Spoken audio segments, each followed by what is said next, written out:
Bharat 2009। Stock market में भूचाल, निवेशकों में दहशत और एक ऐसा सच जिसने पूरे कॉर्पोरेट जगत को हिला दिया।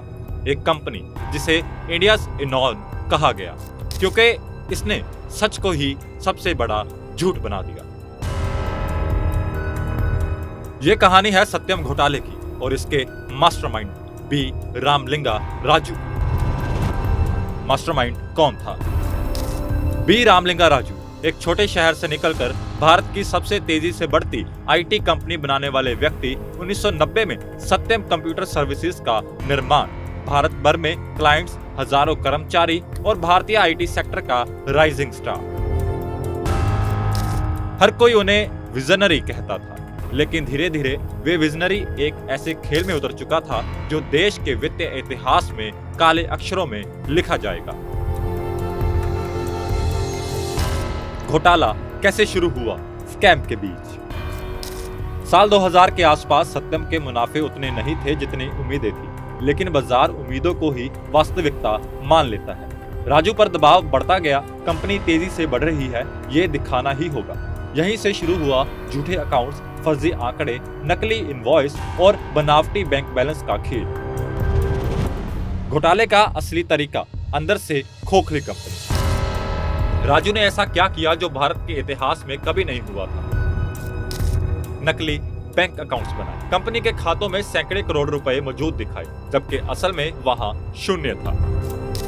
मुनाफे बढ़ा चढ़ाकर दिखाए, रिपोर्ट्स में दिखाया जाता कंपनी बेहतरीन स्थिति में है, वास्तविकता कंपनी संघर्ष कर रही थी। नकली इनवॉइस, फर्जी क्लाइंट्स, ऐसे क्लाइंट्स दिखाए गए जो अस्तित्व में थे ही नहीं। शेयर की कीमतें बढ़ाने का खेल, जैसे जैसे शेयर की कीमत बढ़ती, राजू और उनके करीबी लोग करोड़ों कमाते गए। पीड़ितों की कहानी, सबसे बड़ा नुकसान किसे हुआ? घोटाले ने सिर्फ निवेशकों को नहीं बल्कि हजारों कर्मचारियों को भी तबाह कर दिया।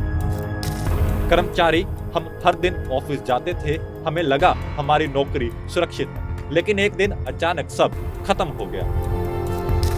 आम निवेशक, मेरी जीवन भर की बचत गई।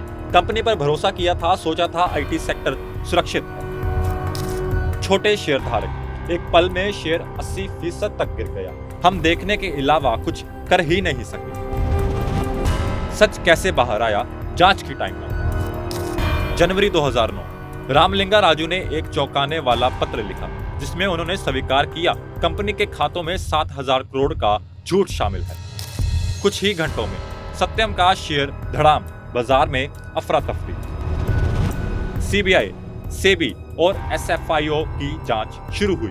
हजारों दस्तावेज, कंप्यूटर डेटा, ईमेल्स की जांच हुई।